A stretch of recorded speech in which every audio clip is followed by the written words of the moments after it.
미국의 아프가니스탄 철수가 본격적으로 시작됐습니다. 이미 수도 카불은 탈레반에 넘어갔고 카불 공항을 제외한 모든 곳은 탈레반의 통치하에 들어갔습니다. 아프가니스탄에서 유일한 탈출구인 카불 공항만이 미군을 비롯한 연합국의 통제하에 있으며 이마저도 8월 31일까지 철수 기한을 앞두고 마지막 탈출을 위한 최후의 피난민 구조 작업으로 막바지에 이르렀습니다. 미국은 철수 기간을 조금 더 연장해주면 안 되냐는 제안을 탈레반 측에 했지만 탈레반 측의 단박에 거부당하고 남은 기간까지 마지막 철수를 위해 남은 모든 병력을 철수 작전에 투입했습니다. 탈레반은 한국과 미국을 비롯한 서방 세력을 도운 아프간 국민들을 찾아내 무자비한 조치를 취하고 있으며 때문에 아프간에서는 눈물의 대탈주가 진행되고 있습니다. 한편 한국과 관련된 시설에서 일한 직원들과 교육을 받은 현지인들마저 표적이 되어 탈레반에 쫓기며 한국군의 구출을 애타게 기다리고 있는 형편이었습니다. 이에 우리 대한민국은 아프가니스탄에 우리 군을 파견하여 최후의 민간인 철수작전을 시작했습니다. 이번 시간에는 비극이 닥친 아프가니스탄의 마지막 구세주이자 희망인 대한민국에 대해 알아보겠습니다.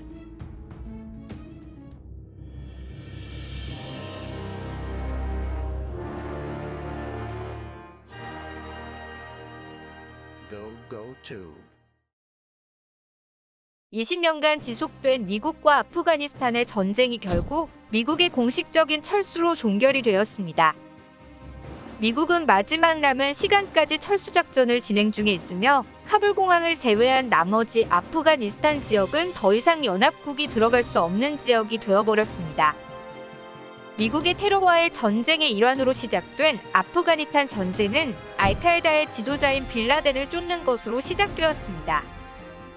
그러나 국경을 초월한 치밀한 네트워크망으로 이어진 알카에다와 그 협조 세력인 탈레반은 싸워도 끝내 축출시킬 수 없었으며 미국에 협조한 아프가니스탄 정부는 부패와 무능으로 미군이 철수하기도 전에 와해되어 버리고 말았고 대통령은 우즈베키스탄으로 수많은 돈을 들고 망명해버렸습니다. 그러나 이런 아프가니스탄 정부에도 제대로 된 인물들은 있었습니다. 살레 부통령은 얼마 남지 않은 병력을 이끌고 저항군을 조직했으며 북부동맹을 결집시켜 탈레반의 힘이 미치지 않는 지역인 파즈시르 계곡에서 저항군이 집결하게 되었습니다.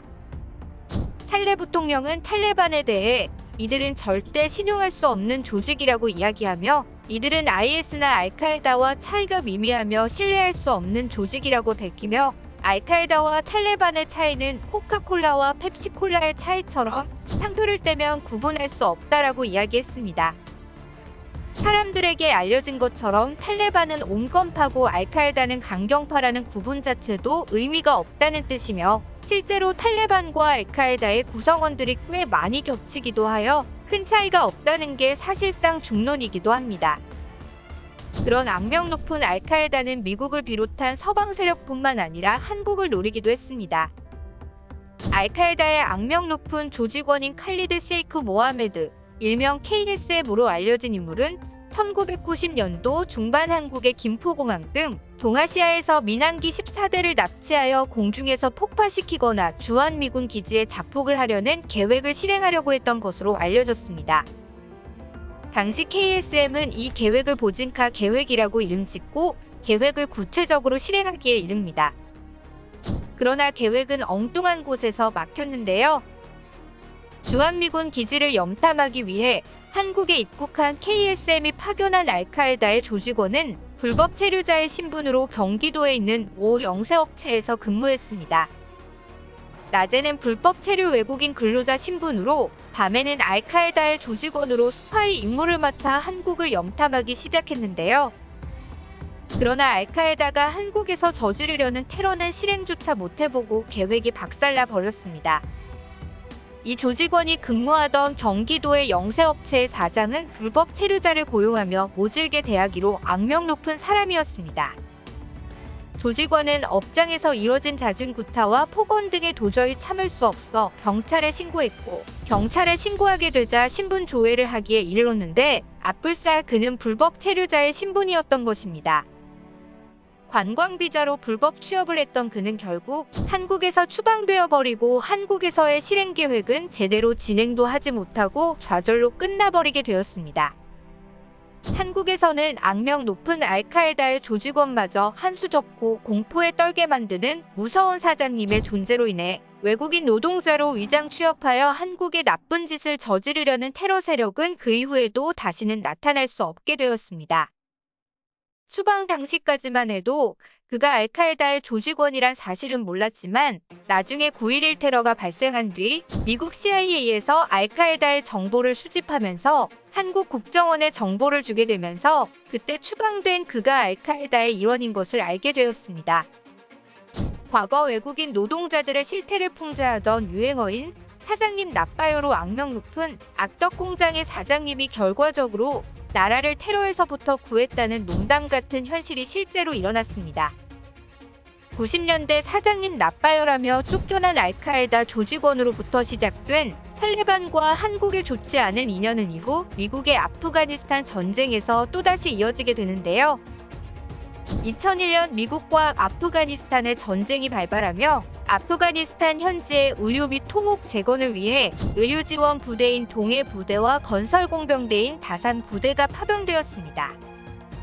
이 부대는 낙후된 아프간의 환경에 제대로 된 치료를 할 수 있도록 의료지원과 대민지원들을 통하여 현지 주민들을 도와주었으며 특히 의료지원을 받지 못하는 현지인들에게 가뭄의 단비 같은 존재로 부대가 철수하는 2007년까지 무려 25만 명에 달하는 환자의 진료를 도와준 군복을 입은 천사들이었습니다. 아프가니스탄은 위험지역으로 당시 탈레반의 테러 공격으로 다산 부대 소속 윤장호 병장이 안타깝게도 전사하기도 하는 등 위험하고 어려운 환경에서 현지인들을 돕기 위한 노력을 펼쳤습니다. 그러나 샘물교회 피랍사건으로 2007년에 마지막으로 다산 부대와 동위 부대는 철수했습니다. 이렇게 아프간과의 인연은 끊어지나 싶었지만 3년 뒤 오시노 부대라고 불리는 아프간 재건지원단이 다시 파병하여 현지에서 다시 한번 병원과 교육센터, 경찰훈련센터를 만들었으며 보건소와 학교, 농장 등을 지어주어 현지인들이 보다 나은 생활을 할 수 있도록 도와주었습니다. 또한 한류의 원조라고 불릴 수 있는 태권도를 어린이들에게 가르쳐 주기도 했으며 현지인들에게 한국인은 그야말로 영웅이자 구세주 같은 존재였습니다. 같은 이슬람교를 믿고 있지만 탈레반처럼 교리를 맘대로 해석하여 사람들을 억압하는 것에 반감을 가지고 있던 아프간 국민들은 한국인들과의 교류를 통해 보다 나은 아프간을 만들기 위해 노력하며 한국인들에게 협조를 아끼지 않았습니다. 오시노 부대가 철수한 이후에도 의료진과 전문가들을 파견하여 10년 동안 아프가니스탄의 재건에 힘을 써 현지인들에게 의료 지원을 계속 지원했으며 직업을 구할 수 있도록 직업훈련원을 세워 교육을 시켰으며 학교도 지어 소외받은 현지인들이 교육을 접할 수 있는 도움을 주었습니다. 10년간 한국이 아프간에서 한 노력은 헛되지는 않았습니다. 다만 현지의 상황이 나빠졌습니다. 탈레반이 장악한 지역은 다시 급속도로 상황이 나빠지기 시작했으며 희망을 꿈꾸던 현지 주민들은 다시 과거의 암흑의 시대로 돌아갔습니다. 히잡을 쓰고 어느 정도 자유롭게 다녔던 여성들은 이제 외간 남자들에게 자신의 모습을 보여줄 수 없도록 부르카를 입고 다니게 되었습니다. 어이없는 사실은 이슬람교 어디에도 부르카를 강제하는 율법적 근거는 없다는 것입니다. 어쨌든 현지에서 한국인에 협조하거나 직원으로 취직한 아프간 국민들은 탈레반의 표적이 되었고 서방 세력의 부역자라며 탈레반에게 노려졌습니다. 당시 우리를 돕던 사람들에 대한 의의를 잊지 않았던 한국은 이들의 철수를 위한 군사작전을 개시했습니다. 한국인을 도왔던 직원들과 그 가족들 472명을 명단에 넣어 이들을 구출하러 작전에 투입했습니다. 24일 출발한 공군의 C-130 수송기 3대 중 2대가 대만 영공을 지나가게 되었는데 한국의 수송기가 대만 영공을 통과했다는 대만의 뉴스가 보도되자 대만의 국민들은 한국군의 수송기가 대만 상공을 통과하는데 베이징의 승인을 필요로 하지 않았다며 대만의 주권은 대만의 것임을 한국이 입증해줬다며 기뻐했습니다. 작전은 성공적으로 치러졌으나 안타깝게도 명단에 있던 모두를 다 데려올 수는 없었습니다. 오지 못한 이들은 한국과 연락이 도중에 끊겨버리거나 탈레반이 공항으로 가는 길을 막아버려 결국 90명은 함께할 수 없었습니다. 그러나 작전 그 자체는 성공적이었고 무사히 탈출에 성공한 381명의 아프간의 국민들은 대한민국의 품에 들어오게 되었습니다. 무너지는 나라에서 목숨을 걸고 군대를 파견하여 한국을 도왔던 이들을 구출해온 한국의 의의 세계는 감탄했고 한국은 의리와 신의를 지키는 나라로 다시 한번 기억되었습니다. 시청해주셔서 감사합니다. 구독과 좋아요는 양질의 컨텐츠를 만드는 힘이 됩니다.